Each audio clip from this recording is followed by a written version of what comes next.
Pessoal, agora eu vou fazer um pequeno aprofundamento sobre aquelas características que são comuns da melhor técnica e da técnica e preço. Você deve estar desesperado, professor, agora que é o aprofundamento? É, porque agora vocês vão ver que o negócio fica um pouquinho mais sério, tá?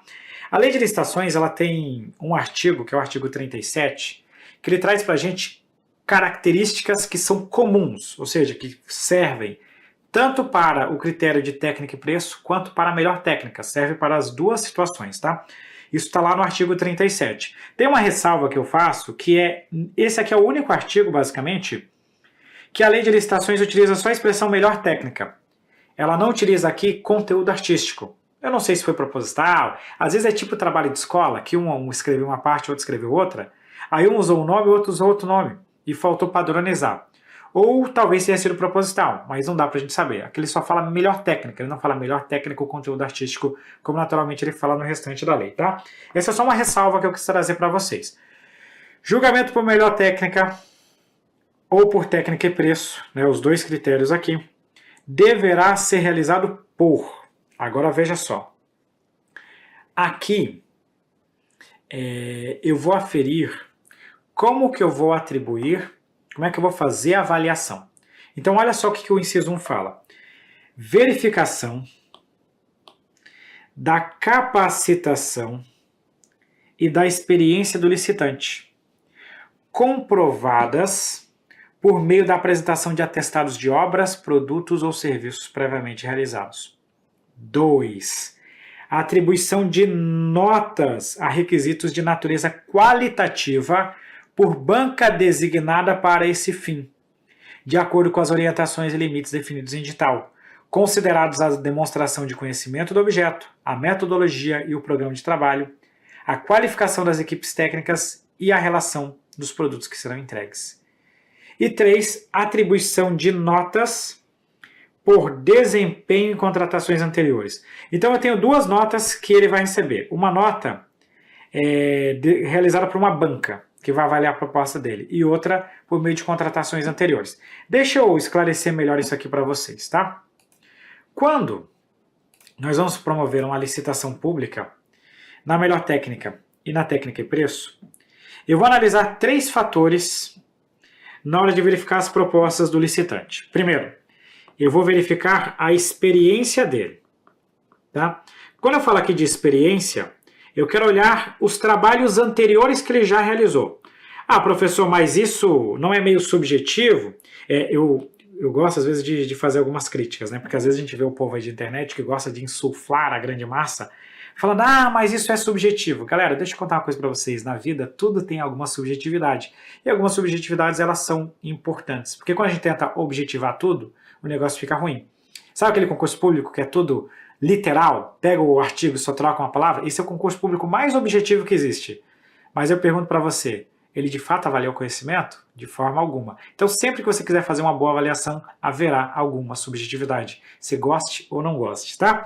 E aí o que acontece? Dentro da lei de licitações, o artigo 37, inciso 1, ele fala que a primeira coisa que você vai avaliar é a capacitação e a experiência do licitante. Cara, por quê? Porque, pergunto para vocês, a capacitação dele e a experiência dele são importantes? É óbvio que são. Você pega lá, vai contratar um advogado. O advogado número 1, acabou de sair da faculdade e acabou de conseguir a carteira dele da Ordem dos Advogados do Brasil. Advogado número 2, o cara tem aí uns 15 a 20 anos de experiência profissional, fez mestrado, fez doutorado, já participou de N ações, N casos famosos, foi até no STF fazer defesa de algumas pessoas. Qual dos dois? Aí você tem a opção, te entrega assim, ó, eu vou pagar um advogado para você. Pode escolher qualquer um desses dois. Qual que você vai escolher? Eu acredito que naturalmente você vai escolher aquele que tem a experiência, que tem o trabalho, isso e aquilo. Então nós vamos olhar isso. Esse é o primeiro ponto. Só isso? Não. Outras coisas nós vamos analisar também. Segundo fator, nós vamos analisar uma nota. Tá? A primeira nota que entra aqui. Só que essa nota aqui é uma nota em que você vai efetivamente analisar a proposta desse licitante. Essa nota vai ser estabelecida por uma banca. Cuidado com isso aqui, tá? essa banca, ela não substitui a comissão de licitação. Eu gosto de me referir a essa banca, ela é mais ou menos esses shows que aparecem na televisão, tipo... Tem um monte de show agora aí, mas o que me veio na cabeça é que The Voice, sabe esses programas que aparecem na televisão? Você não tem lá aqueles especialistas, os artistas que estão ali? Eu pergunto para vocês, o artista substitui o apresentador? Não. Mas ele tem um papel importante? Tem. A banca, nesse tipo de concurso, ela não substitui o agente de contratação ou a própria comissão de contratação. Mas ela vai ter um trabalho específico. Qual que é o trabalho? O trabalho dela é só isso aqui. Ela vai dar uma nota para a proposta desse licitante. Ela vai analisar os quesitos de natureza qualitativa. Ela vai analisar o conhecimento do objeto, a metodologia, o programa de trabalho, a qualificação das equipes técnicas e a relação dos produtos que serão entregues. Isso que ela vai analisar. E a partir daí ela vai atribuir uma nota. A lei de licitações amarra como que funciona essa banca, tá? Essa banca ela é formada por, no mínimo, 3 membros. No mínimo 3 membros vão estar aqui na nossa banca. Além disso, essa banca ela pode ser formada por servidores públicos efetivos, mas ela também pode empregados públicos do quadro permanente, mas aqui vem a novidade, tá? Ela também pode ter profissionais daquela área. Às vezes você tem um objeto que é muito específico para ser avaliado. E você não tem servidores qualificados para isso. Aí você vai lá e pega do mercado, profissionais conhecidos, com notória especialização, conhecimento naquele objeto para atribuir essa nota. É mais ou menos o que você vê nesses shows, nesses programas de televisão, aí, conforme eu acabei de colocar para vocês. Por fim, você vai ter o último caso. Esse último caso eu acho o mais interessante. Atribuição de notas por desempenho do licitante em contratações anteriores aferida nos documentos comprobatórios de que trata o artigo tal da Lei de Licitações, em registro cadastral unificado disponível no PNCP. Aqui, eu vou ter uma nota relativo a desempenho desse licitante em contratações anteriores firmadas com o poder público. Eu gosto de falar, sabe o que é isso aqui? Contratações. Sabem essas avaliações que você tem quando você vai pegar um aplicativo tipo Uber, anteriores, tipo Uber, 99, etc e tal? Sabe aquelas notas que você vê no iFood ou equivalentes? Não tem uma nota ali de estrelas? Então, os usuários vão dando nota. A nova lei de licitações, ela prevê mais ou menos um banco desse para que a administração pública denota aquelas pessoas que a gente contrata. Então a administração pública foi lá e contratou determinada empresa, a empresa trabalhou muito bem. A gente vai dar uma nota lá, estou simplificando, né? Uma nota 5 estrelas para aquela empresa. Pô, essa empresa trabalhou mal pra caramba, vou dar uma nota 2 estrelas para ela. Isso no final vai formar uma nota daquele contratado. E essa nota vai ser utilizada quando a gente utilizar licitações por melhor técnico ou técnica e preço para formar a nota final desse licitante. Então são 3 fatores: experiência e contratações anteriores, uma nota atribuída por uma banca em que você vai analisar a proposta e uma nota de desempenho em contratações anteriores. Perfeito? Avança aqui e vamos trazer aqui alguns outros critérios, né? Então a banca, referida no inciso 2, terá no mínimo 3 membros e poderá ser composta de servidores efetivos ou empregados públicos do quadro permanente e profissionais contratados por conhecimento técnico, experiência ou renome na avaliação de quesitos especificados em edital, desde que seus trabalhos sejam supervisionados pelos profissionais designados conforme a lei de licitações, tá? Deixa eu contar uma coisa para vocês. Esses profissionais aqui, ó, eles podem ser contratados por dispensa de licitação. E esse caso de dispensa de licitação é uma pegadinha, tá?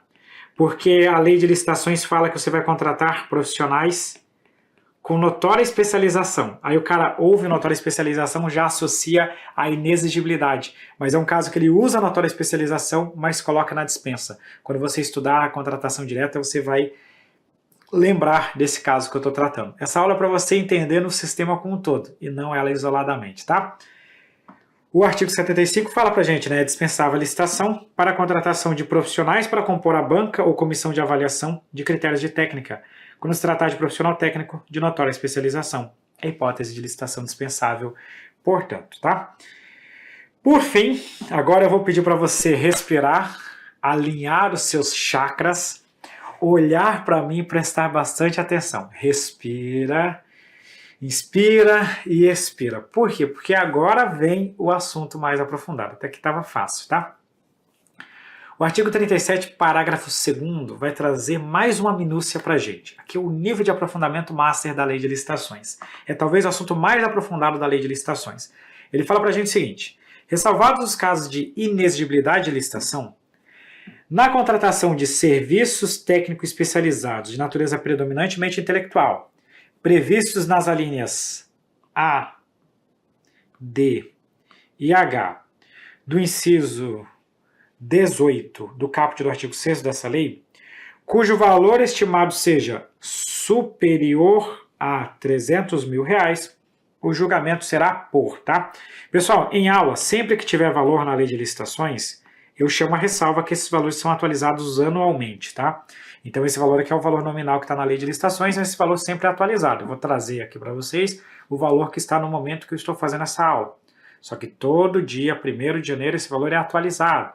Então se em algum momento você pegar essa aula na transição entre o novo valor e uma nova gravação minha sobre isso, é só atualizar o valor. Não vai se desesperar, meu Deus, essa aula está desatualizada. É só você pegar o valor e colocar o valor novo, que às vezes vai acabar acontecendo isso, tá? Pra gente ser bastante prático aqui em relação ao conteúdo. Nesse caso, o julgamento será, veja, eu estou colocando um comando, eu não estou dando liberdade para a administração pública, por melhor técnica ou por técnica e preço, e aqui eu fixo, eu não estou falando até, eu estou dizendo na proporção de 70% de valoração da proposta técnica. O que é isso aqui? Em geral, nós temos várias alternativas para chegar a uma contratação. Eu vou pegar a elaboração de projeto. Na lei de licitações deve ter assim umas 10 opções para você contratar um projeto. Pode ser por concorrência, em alguns casos vai ser por inexigibilidade de licitação, em alguns casos você vai fazer um concurso, tem hora que você vai fazer a concorrência na melhor técnica, tem hora que você vai fazer a concorrência na técnica e preço, tem N hipóteses para você fazer esse tipo de contratação. Então tem várias soluções. Aqui o legislador ele só foi um pouquinho mais rigoroso. Ele falou o seguinte, ó, aqui eu não vou te dar tanta margem assim. Aqui eu quero ser mais específico. Você ainda tem uma liberdade, mas é mais restrita. Nós estamos falando da contratação de serviço técnico especializado de natureza predominantemente intelectual, mas não de todos. Só daqueles que estão na linha A, na linha D e na linha H, lá do inciso 18 do artigo 6º da Lei de Licitações. Quais são esses casos? Eu estou falando aqui de estudos técnicos, planejamentos, projetos básicos e projetos executivos, fiscalização, supervisão e gerenciamento de obras ou serviços. E controles de qualidade e tecnológico, análises, testes e ensaios de campo e laboratoriais, instrumentação e monitoramento, tá? Esses 3 casos aqui são os casos das alíneas que são citadas aqui, A, D e H. Outra coisa que eu tenho que verificar é o seguinte, tem serviço técnico especializado que eu contrato por inexigibilidade. Se for serviço técnico especializado, com notória especialização. Se eu não tiver notória especialização, eu promovo licitação. Então, olha só, não é inexigibilidade, primeiro ponto. Trata-se de algum tipo específico de serviço técnico, que seja elaboração de estudos técnicos, planejamentos, etc. e tal, gerenciamento e fiscalização de obras e essa parte de controle de qualidade, tá? Estou nesses 3 casos. E o valor tem que ser superior a X. O X, no original, era de R$300 mil. Agora, no dia que eu estou fazendo essa aula, esse valor está em R$324 mil, R$324.122,46. Meu Deus, professor, vou ter que decorar tudo isso? Não tudo, tá? As bancas, elas quase sempre elas são mais flexíveis quando se tem valor. Ela vai colocar um valor genérico, tipo assim, é um valor de 500 mil. Você já sabe que está bem acima do 300 e tantos, que é um quebradinho. Mas na pior das hipóteses. Quando a gente fala de dispensa em razão do valor, eu passo mais ou menos um macete para você pegar todos os valores da lei de licitações, porque eles acabam ficando múltiplos, e aí você consegue mais ou menos memorizar. Tipo, a dispensa está em 108, então esse caso do 300 está em 324. 8 vezes 3, 24. Então dá mais ou menos essa ideia, tá? 324.122,46. Então olha só, quando não é inexigibilidade, trata-se de alguma hipótese dessa daqui e o valor é superior a 324 mil reais. São esses os três requisitos. Não é inexigibilidade, é uma dessas hipóteses e o valor é superior a 324 mil. Nesse caso, você vai promover uma licitação cujo critério de julgamento será melhor técnica ou técnica e preço na exata proporção de 70% para a técnica.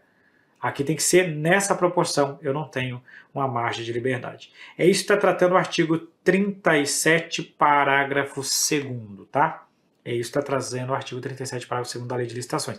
Agora, quando você fizer a leitura desse artigo, você vai lá, agora eu entendi esse dispositivo. Porque a leitura simples dele se torna bastante complexa. Bom, com isso nós fechamos esse bloco, eu vou rodar uma vinheta e daqui a pouco nós voltamos para prosseguir com a nossa aula de hoje.